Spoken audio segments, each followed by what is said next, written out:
What's going on, everybody? This is your boy Man Up Here coming at you with a quick video here. This one is about the Houston Texans, of course. Now, sorry about the noise in the background. Mother-in-law is here spending the weekend with me, all the way from New York. So, anyway, this is your boy Man Up. Welcome to the Man Cave. We're here to talk Texans. We're here to talk the Houston Texans. All right, we all know Texans traded away Clowney for a couple of linebackers from the Seahawks. Not too happy about it, but it is what it is. Then right after that, Texans trade from the Chiefs, trade for Carlos Hyde. Trade for Carlos Hyde. Not a bad running back, but, they could have done better, but it is what it is. They sent away Martinez Rankins. I know a lot of people wasn't too much of a fan of his, but, it is what it is. Then, I just got the news a few minutes ago. Texans trade for Laremy Tunsil from the Dolphins. Now, if I'm not mistaken, wasn't we trying to get him in the first place with Clowney? Didn't work. Didn't get him. It is what it is, but now we got him. And Kenny Stills. So we got Carlos Hyde from the Chiefs. We got an offensive tackle from the Dolphins. And we got Kenny Stills as well. Sorry about this. I know it's unprofessional, but I'm extremely thirsty. Give me 1 second.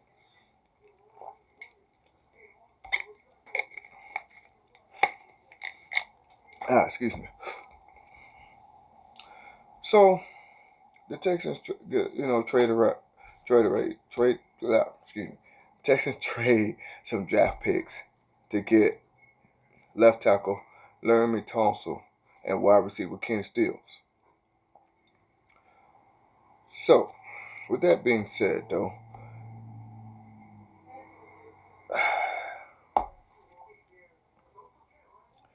here's the deal with me. I've always said that we need to protect Deshaun Watson since day one when he was drafted. I said that first year when we got him, we need to get offensive line work. Period, hands down. Yeah, he's a mobile quarterback, but you do not want to depend on stuff like that. So, here's where I'm at with this. I'm going to bring up a stat real quick. This is something that when I saw it, I was kind of shocked about it. This is only the top 7 most sacks in NFL history. And whether we realize it or not, the Texans are on that list 3 times. Yes, 1, 2, 3 times. We're number 1, actually, in 2002, our first year in the league, with 76 sacks. David Carr got sacked 76 times. Then we're number 3, 2005, David Carr again got sacked 68 times. Then we're on our 3rd time, last season, whatever, Deshaun Watson got sacked 62 times. So we're on this list 3 times, which is crazy. I do not understand that. It's crazy. It's mind-boggling to me. And this is why I've always been a big deal with protecting your franchise player, which is always a quarterback. You know what I'm saying? 9 out of 10, it's a quarterback.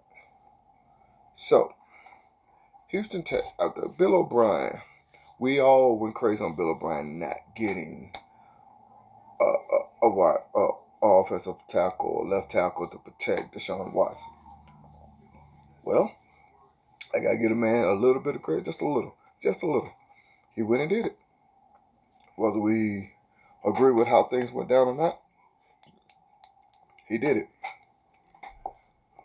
So with that being said, we got rid of Clowney, which I'm not a big fan of. I wanted Clowney to stay. Clowney wanted to stay. He didn't want to go. But after he found out the Texans were trying to trade him, he said, okay, I had enough. I'm out. Bye. Trade me. This is where he wanted to go, either Seahawks or Philly, one of the two. Something like that, I forget exactly, but he went to Seahawks. Not a big fan of it, but it is what it is. So, yeah, we did need just a little bit of wide receiver help, but we definitely needed a good offensive tackle. Now, if I'm not mistaken, I gotta look this up real quick. I think that's the same one that we were trying to get when we were trying to trade Clowney to the Dolphins in the first place.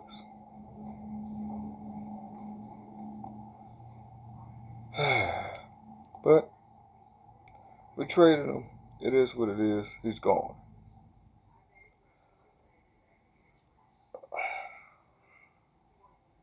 Sorry, y'all. I'm not a big fan of this. Not a big fan of Clowney leaving. But we got Laramie Tunsil and Kenny Stills from the Dolphins. Now, like I said, if I'm not mistaken, that's the one that we wanted before. I'm trying to think about this before I commit to this. But I think it was who we were trying to get in the beginning. Now, like I said, at least he trying to do something to protect it up, to get that good offensive line. So we're going to see what happens. That's all I can say. Just see what happens. I'm always optimistic and I'm always positive about my Texans. Always. But trading Clowney away for basically his same position, no name people. It's like, what? Don't make any sense. I was upset about it, still am, because I didn't want Clowney to go nowhere. Now, there is a thing with Melvin Gordon wanting to lead the Chargers. Another good wide receiver. Hopefully he comes to Houston. I doubt it, but we're going to see what happens. Excuse me, not wide receiver, running back. I'm sorry. So, see what happens. So, hopefully we'll see what happens. Now, I think that the first destination he should look at is Houston, and I'm going to tell you why. Got a good, young, dynamic quarterback. Got a great great wide receiver. A good defensive lineman, and J.J. Watt. We got talent on this roster. It just needs to be put together. All right, I'm back, and as you can see, I got someone right here joining me, acting all shy. This is my baby, who is a Jaguars fan. Don't know why. Anyway, this is my baby. She just came to say hi. She wanted me to put batteries in her toy. I'll do that in a minute. All right, Daddy, see you, okay? Okay. All right. All right, I'm back. My baby had to come join me. That's my baby. Anyway, so the Texans, got the talent. They got the money. We got the second most cap space in the NFL right now, and we got the money, but we need to use it, especially when it came to Tyrann Mathieu, the Honey Badger, when it came to Kareem Jackson and Jadeveon Clowney. Had the money. Use it. I do not understand this. Use it. So I'm not tripping about them having the money. I'm tripping about not spending it on the talent that we have to keep people. And like I said, not all these them three people I just named, Tyrann Mathieu, a.k.a. the Honey Badger, Kareem Jackson, and Jadeveon Clowney, none of them wanted to leave. None of them. But the Texans didn't do too much to try to keep them. So with all that being said, I think that the Texans now, I'm still upset about trading away Clowney, but we're going to see what happens. We're going to see what happens. So we got Carlos Hyde. We got Larry Tunsil, Kenny Stills. We got okay, I'm trying to think of them guys' name. They were traded for Clowney.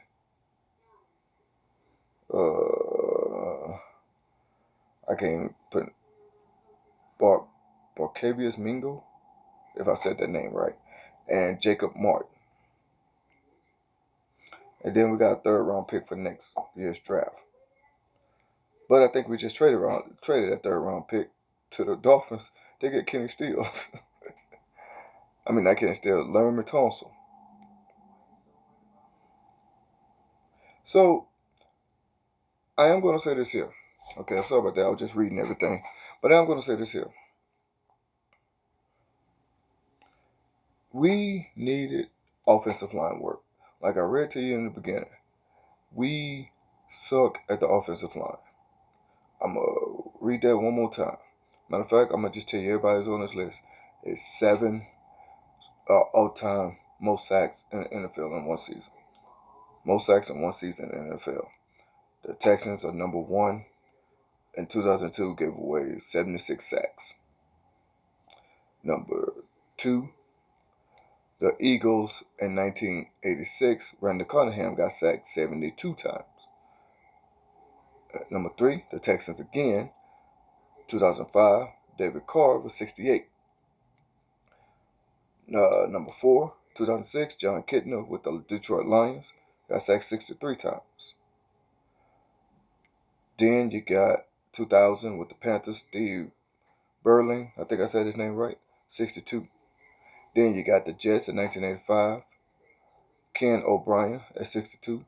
Then you got Deshaun Watson last year, 2018, 62. We on this list 3 times. I'm not trying to make that list no more. I want to keep our sacks to a very minimum, 20. I know they're gonna get the sacks. The other people getting paid too. 20. Now, with that being said, though, look, the Texans now need to do something to try to make this thing work. Because with all that being said, I want to get one of these right here. You don't know what that is? I'll show you. I had this custom made. I want one of these. Super Bowl ring. I want to bring that to Houston, to the Texans.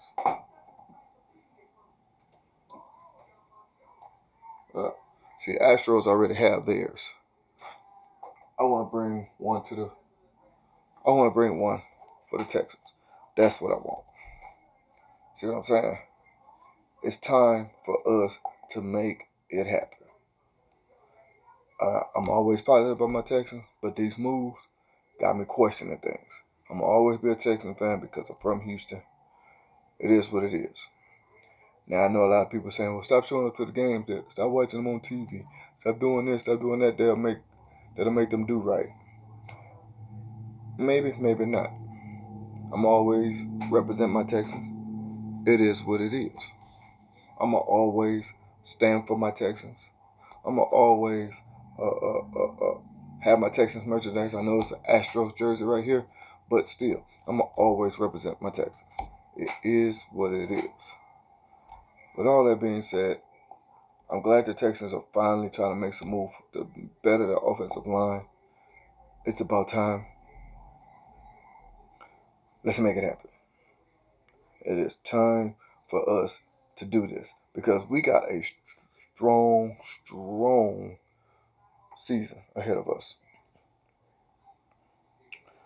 Week 1, we already know we're starting off a good high-powered team and a great quarterback in Drew Brees. And that's going to be in New Orleans. So, got to make it happen. Then we come back home to face the Jaguars, a division opponent who knows us, of course. Then we're going to play the Chargers, another good high-powered team. Then we come back home to play the Panthers. Say what you will about them, but Panthers are not a bad team.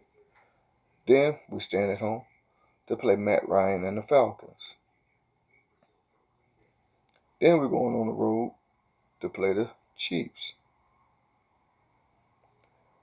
Then we're going on the road again to play the Colts. Then we come back home to play the Raiders. Going back on the road again to play the Jaguars.